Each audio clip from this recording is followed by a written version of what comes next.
Isang mapagpalang araw mga ka-agri, mga ka-prepper. Pagpalang araw ng Lunes. Kamusta po kayo guys? Ayan. So dito po tayo ngayon sa Maisan. Ayan, ito po ang Maisan. Wow, Maisan. Biro lang.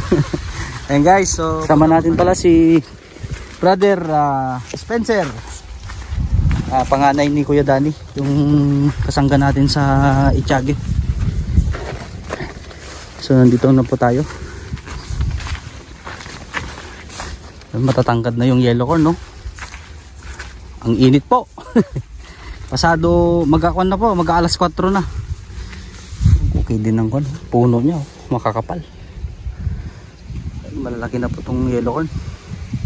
Lampas taon na po, mga 5'9" yung height po ng mais. Almost 6 footer na po. So ito po, naglalakad po kami papunta sa Sweet Pearl. Makatiyan na. Halika na. Kaya? Dito. Magugas na lang mamaya. Okay din. I-timing niya po. Awa ng Diyos talagang nahanap tayo na kasangga na marunong at saka masipag, marunong mag-farming, magaling makisama, at saka ito po matatangkad na talaga. Ang bilis po, ang bilis actually, ang bilis. Ilang weeks lang po tayo hindi nakapunta dito. Lampas tahon na po itong mais. Dito malapit na po tayo sa Sweet Pearl. Yung Sweet Pearl naman po is namumulaklak na po. Kalakasan maglabas ng bunga. Ito na po yung Sweet Pearl.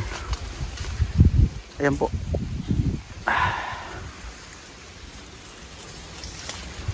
Ito naman Sweet Pearl ng Kel Bubot.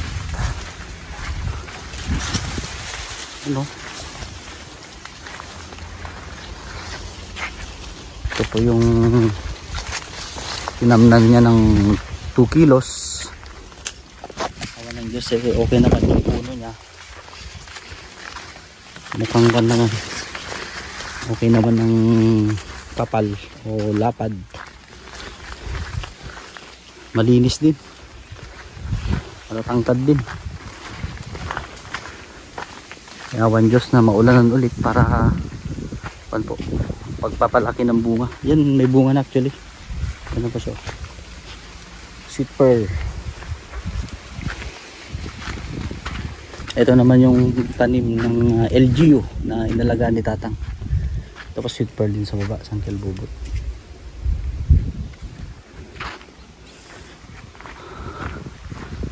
Yan po. Blessing po na maganda rin po yung plastar ng mais tinanim ni Brother Apio. Ayun guys, so ayan, hanggang dito muna po ni Brother Apio. Is panaya po yan, 1 month mahigit po. Naitanim po yan ng May 30 katapusan last week po. So ma-harvest po yan, may awan Diyos, July, mga ganun po, July 30, last week or first week ng August, yung nandun po. 62 days hanggang 70 days na po kasi yan ang maturity date. Dito mga tayo. Lamig dito sarap ng hangin guys, andun yung tulay. Tinatanong po pala ng mga ibang mga farmer natin, na kapwa farmer natin, na kung ano po ba ang mas profitable or mas malaki ang kita sa yellow corn o sa Sweet Pearl po. Isa lang pong kasagutan yan. Sa Sweet Pearl po actually mas malaki po talagang kita sa Sweet Pearl, sa puti malagkit compare sa yellow corn. At saka yung haba ng maturity date or ilang weeks o ilang days ang maturity date ng Sweet Pearl compare sa yellow corn, mas mabilis maani ang puti. At the same time, dahil sa kalakaran ng kwan ngayon, trading o presyuhan ng yellow corn, mababa ang yellow corn po. Pero depende kasi sa availability din po ng kwan, ng kumbaga yung kwan, yung tinatawag na demand, the law of demand and supply. Tinatawag na supply and demand. Depende po 'yun sa supply and demand. Kung ang demand po mataas, mas mataas po ang kwan, ang presyuhan ng sweet pearl, kasi mas mababa po ang supply pag ganun. Pagka mataas ang supply, mas mababa ang demand, so ibig sabihin mas mababa po ang presyo. So yun po yung isang factor ng kwan, ng presyuhan ng puti o sweet pearl. Tapos itaon din natin ang pagtatanim sa mga holidays katulad ng December, Pasko, New Year, Pasko ng kaarawan ng halimbawa yung mga field trip, ang tinatawag na yung pista ng sa amin dito sa Piat, Cagayan. Dumadaan yung mga pupunta sa simbahan, pista ng ano pa ba, yung tinatawag na Holy Week. Yan, marami pong nagpipiknik dyan. So mabenta po ang sweet pearl o ang puti malagkit sa panahon ng holidays o tinatawag na Holy Week, kasi maraming, sabi ko kanina, nagpipiknik. So masarap na merienda to, ihaw o nilaga. So yun po yung mga season na mataas po ang bentahan ng sweet pearl. Tapos kahit sabihin natin na medyo mababa ang presyo, halimbawa 1,000 sa 52 kilos, mataas pa rin yun compare po sa yellow corn, kasi hindi mo naman mabebenta yung balat ng yellow corn. Unlike sa sweet pearl, sinasama po ang balat, lahat po yun, yung basta yung bunga, balat at yung pati yung ambuligan silocano, yung kinapitan ng butil. So binebenta lahat yan, per kilo po yan. Nagre-range po yan ng 28 hanggang 35, ganyan. So umabot pa minsan ng 40 per kilo. Sa kwan pa lang yun, wholesale. So depende po sa nagre-retail na po yun. So mas malayo po na mas malaki talaga ang kita sa sweet pearl.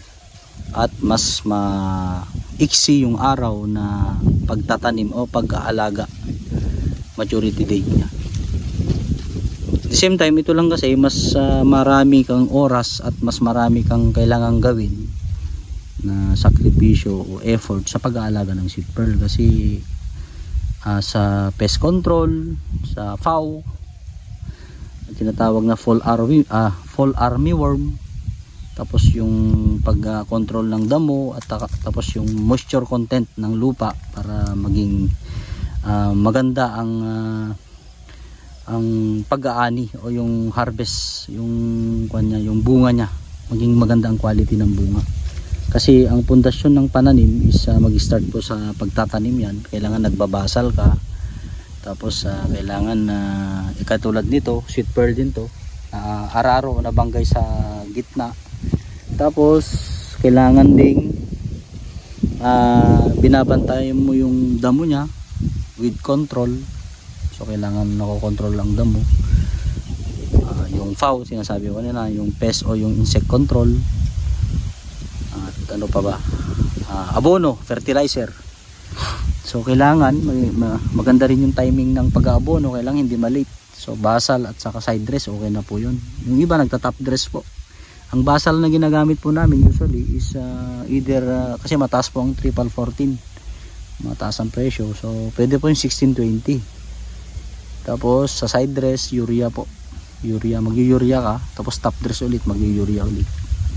So pangatlo, depende po sa inyo kung medyo mataba pa ang lupa, kahit 2 beses lang basal at saka side dress. Kung gusto mo pang mag top dress, nasa iyo na po yan, dagdag expenses, tapos bawas po sa kita yon. So yun lang po yung isa sa mga kwan po. Ano pa ba, yung pest control naman sa daga, tulad nito, kailangan kasi malinis po yung maisan, kailangan wala pong mga damo, kasi dyan po nagtatago ang mga daga para pumunta dun sa bunga at kainin yung bunga.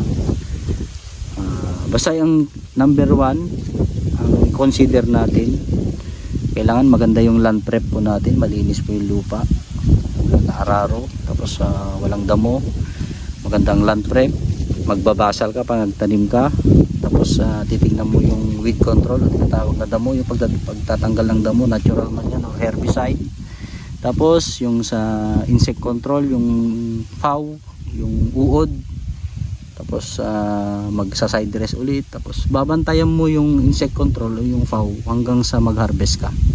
Meron naman po tayo dun sa pagtatanim ng sweet pearl, yung tutorial po kung paano mag-alaga hanggang sa matapos sa harvest time. So yan po guys, hanggang dito muna po at maraming salamat. God bless po, mabuhay tayo lahat mga ka-agri. Ang sarap ng hangin dito. Yan o. Ayan o, si Sir Spencer. Actually po, graduating po ng architecture. Anak ng barkada natin. So sumasama po sa atin dun sa kubo para ayan, masipag na bata. Masipag na estudyante. Masipag kasi self-supporting po.